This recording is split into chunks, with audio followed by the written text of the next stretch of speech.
El vender el voto o el votar por un mal candidato hace que nuestros legisladores tomen medidas, que tomen decisiones que implanten leyes en contra del ciudadano común y corriente, en contra nuestra.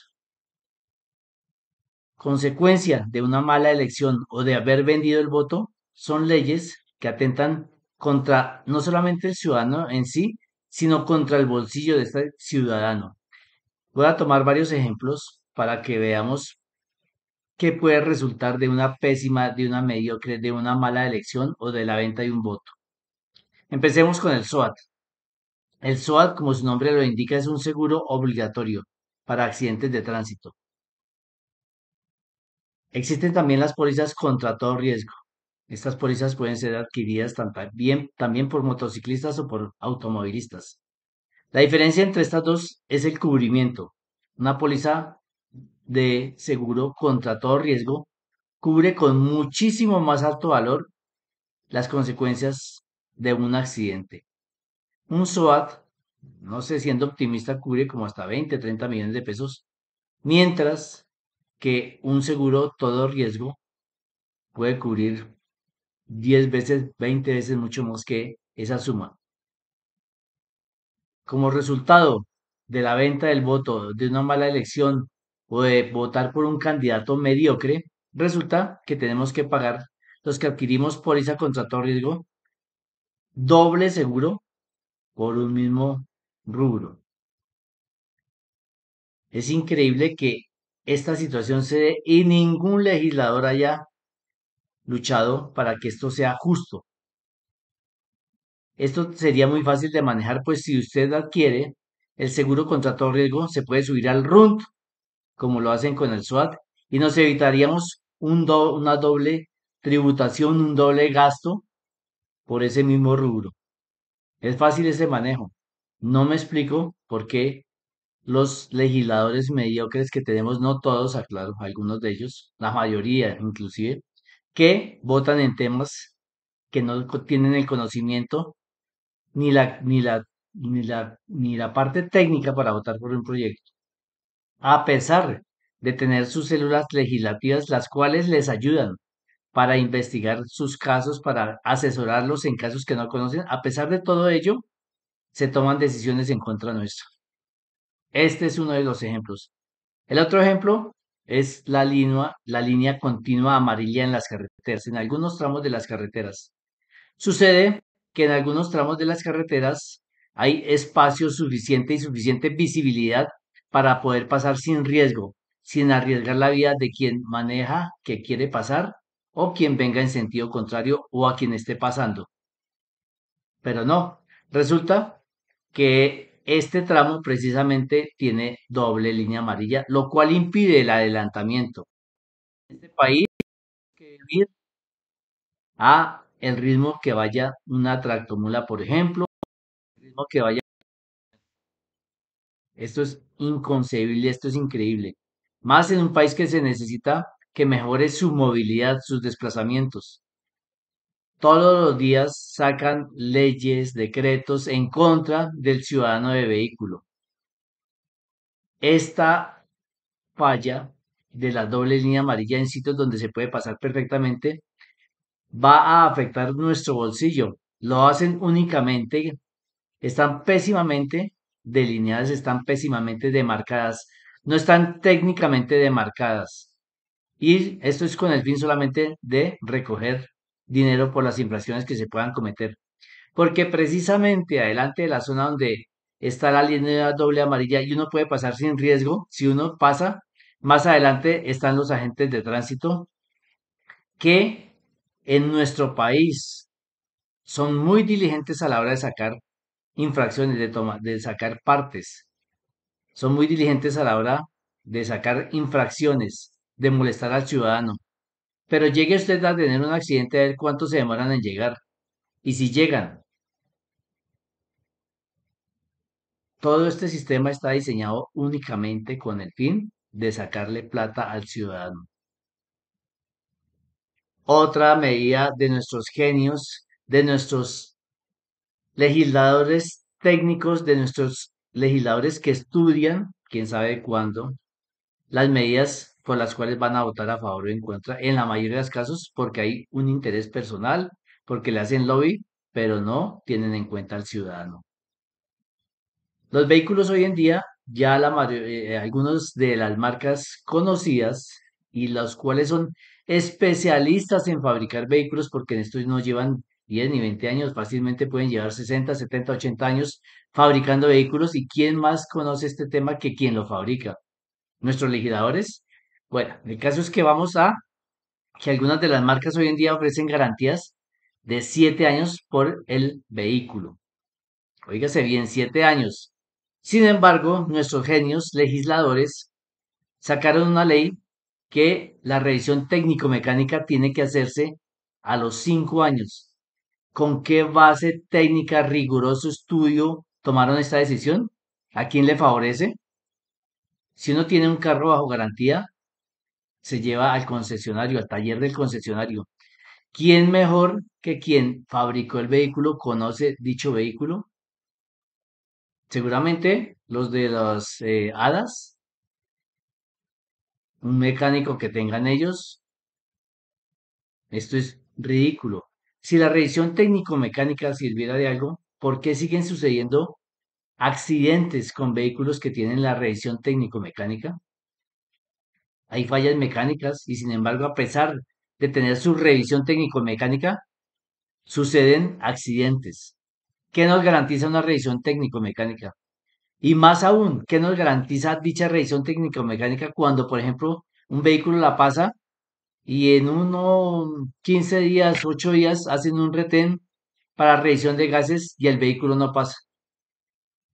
Pasó la revisión técnico-mecánica, pero sin embargo en el retén que está haciendo la policía de tránsito no pasó el examen de gases. ¿Para qué sirve una revisión técnico-mecánica realmente? ¿Y por qué, con qué intereses legislaron que se hiciera cada 5 años?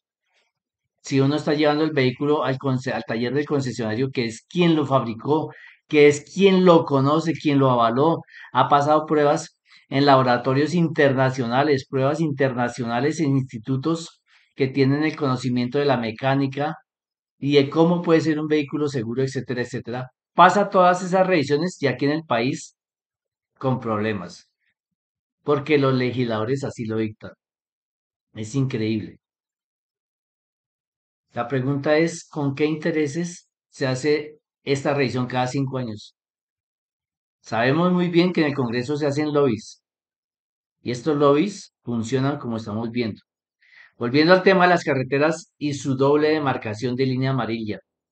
Sucede que la velocidad con que uno tiene que andar a carretera es la que llevan las tractomulas o los camiones con carga. Está, estamos casi sentenciados a ir a esa velocidad. Y esto me trae a colación otro tema y es la velocidad máxima con que se puede desplazar un vehículo en ciudades capitales como Bogotá, por ejemplo. 50 kilómetros por hora. ¿Sobre qué estudios, sobre qué bases hicieron este límite? Dictaron que este límite era el que debía llevar la ciudad. Como el alcalde, el presidente, los ministros, todos estos legisladorcitos tienen escoltas y les abren paso, ellos no saben realmente a qué kilometraje se mueve un carro en Bogotá, por ejemplo. Uno fácilmente se desplaza en la ciudad cuando puede, porque esa es la otra. Hay restricción de pico y placa. Cada vez más, a pesar de la Constitución que dice que hay libre desplazamiento y circulación, cada vez restringen más el uso del auto. Y entonces, ¿cuál es la libre circulación y desplazamiento que uno tiene en este país? Bueno, dice que a 50 kilómetros por hora, pero usted fácilmente que va en un vehículo, esos 50 kilómetros se convierten a veces inclusive hasta en 5 kilómetros por hora. Aquí, ¿con qué estudios, con qué base científica o con qué rigurosidad se estudió para que se fijara este límite de velocidad? ¿Por el número de accidentes? Y entonces, si castigan la imprudencia del automovilista, ¿dónde está castigada también la imprudencia, por ejemplo, de los motociclistas o aún peor, de los peatones? Desplácese por cualquier ruta de Transmilenio y usted verá fácilmente cómo se atraviesan los peatones para colarse en el sistema.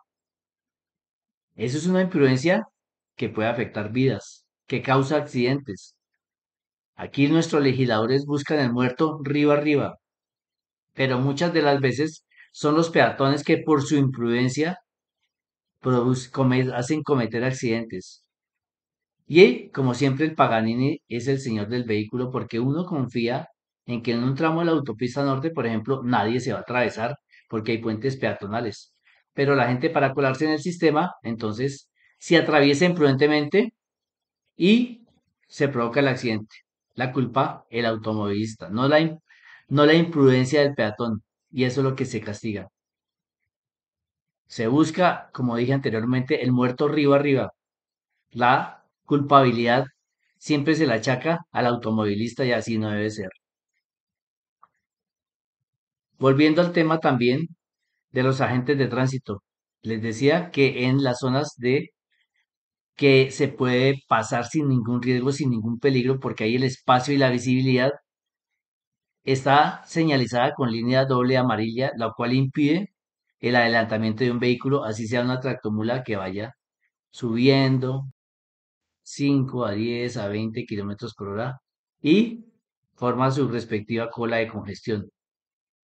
Los agentes de tránsito están prestos más adelante para sacar el respectivo parte, pero no solamente es en las carreteras, en las ciudades sucede lo mismo. Ellos montan sus retenes a pesar de que los retenes deben estar con sus anuncios y toda la parafernalia que dicta la norma. Sin embargo, ellos montan sus retenes particulares cuando se les da la gana y empiezan a pedir papeles, documentos, a ver quién cae. Aquí no se previene, aquí siempre se está detrás del castigo. Aquí lo que le interesa tanto al gobierno como a los agentes de tránsito es imponer multas, sacar plata y sacar plata y sacar plata. Los agentes de tránsito, por todo esto, como se desenvuelve aquí el tema del tráfico, son especializados en sacar partes, en sacar multas, pero llámelos uno a dirigir el tráfico, no saben. Y como les decía anteriormente, en un accidente aparecen a las horas. Hay que esperar y esperar hasta que buenamente pueden pasar inclusive por el lado, pero si no se les da la gana, ellos no se detienen a ver qué pasó en un accidente, sino simplemente están dedicados en la mayor parte de su tiempo a sacar multas, multas y multas por lo que sea. Esto trae también a colación otro tema importante.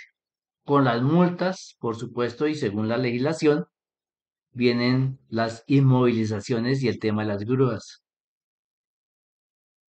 No todos los vehículos se pueden remolcar de igual manera como aquí lo hacen chambonamente. A uno quien le responde por un vehículo que se lleven, no todos los vehículos se pueden remolcar de igual forma y eso parece que nuestros legisladores y aún los agentes de tránsito y los encargados de las grúas no supieran de ese tema porque eso es, echen el carro como sea, sin cumplir con la ley inclusive, porque a ellos lo único que les interesa es llevarse el carro.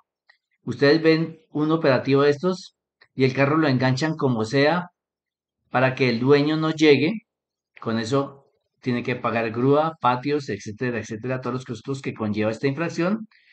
Ni siquiera entregan el inventario en el sitio como está y se molestan cuando se graban los procedimientos. ¿Dónde está la capacitación? Aquí a uno para desempeñar un cargo le exigen que tenga la idoneidad, los conocimientos para desempeñar un puesto. A los agentes de tránsito, abusando de su poder, supuesta, me imagino yo, les molesta que filmen los procedimientos cuando eso está permitido por ley.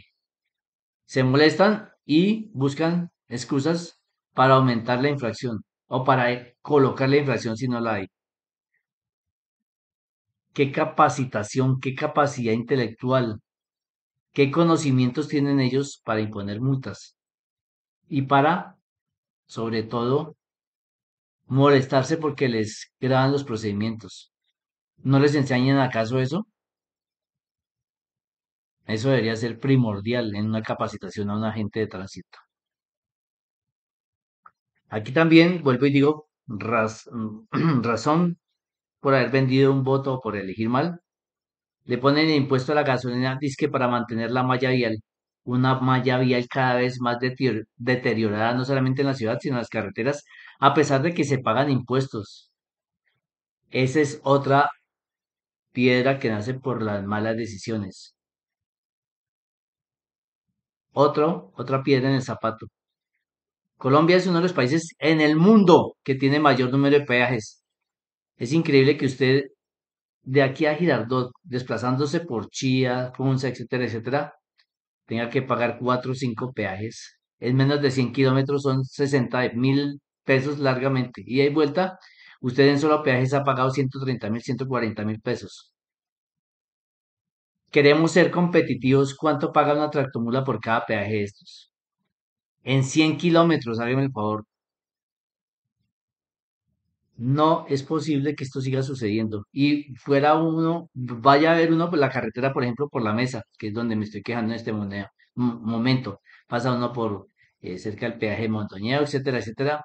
Y la carretera de 2 carriles pasa a veces a uno sin ninguna señalización técnica, sin ningún aviso previo, simplemente se acaba el carril y defiéndanse como puedan. Esto, además de las congestiones que hay en dichas carreteras, pues por su mal diseño y por su mal trabajo y por lo mal ejecutadas que han estado, porque como digo, pasan de 2 carriles a uno sin previo aviso. Como ven, todo esto está diseñado única y exclusivamente para sacarnos plata del bolsillo a los ciudadanos. Cada vez nos ponen más restricciones. Pico y plata, pico y placa, aunque debería llamarse pico y plata, no solamente entre semanas, sino ahora dice que van a hacer la prueba los fines de semana para cuando haya puentes, para pasar por Bogotá, para agilizar el tráfico. Y esto, vamos a ver si no lo van a implantar los sábados. Y pico y placa regional, para cuando se acaben los puentes, que ya se volvió una costumbre. Y no mejora el tráfico. Únicamente restringen, como para que nombrar un secretario de movilidad, el requisito es que no piense más allá de lo que tenga que pensar o no vea más allá de sus narices porque solamente son restricciones, restricciones, restricciones.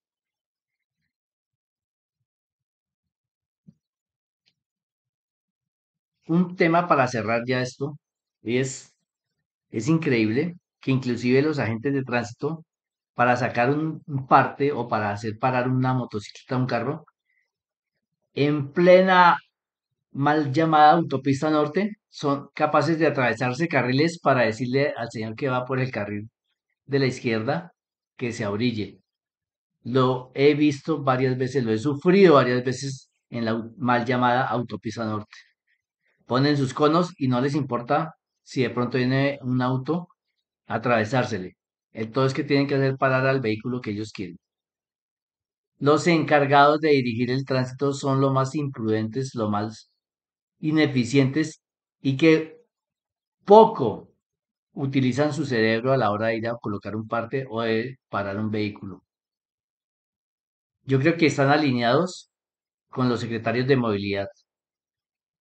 Tienen que ser más innovativos, tienen que pensar un poco más en el ciudadano, no solamente restringir, restringir y restringir.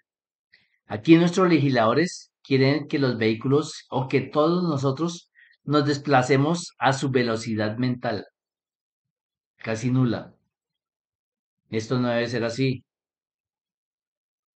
El tráfico pesado induce a que hayan más gastos. El arrancar, frenar, desgaste de maquinaria, desgaste de filtros, desgaste de frenos, desgaste de gasolina, cuando esto podría tener soluciones mejores y más sencillas, básicas. Con solamente utilizar el cerebro, esto se podría mejorar un poco más.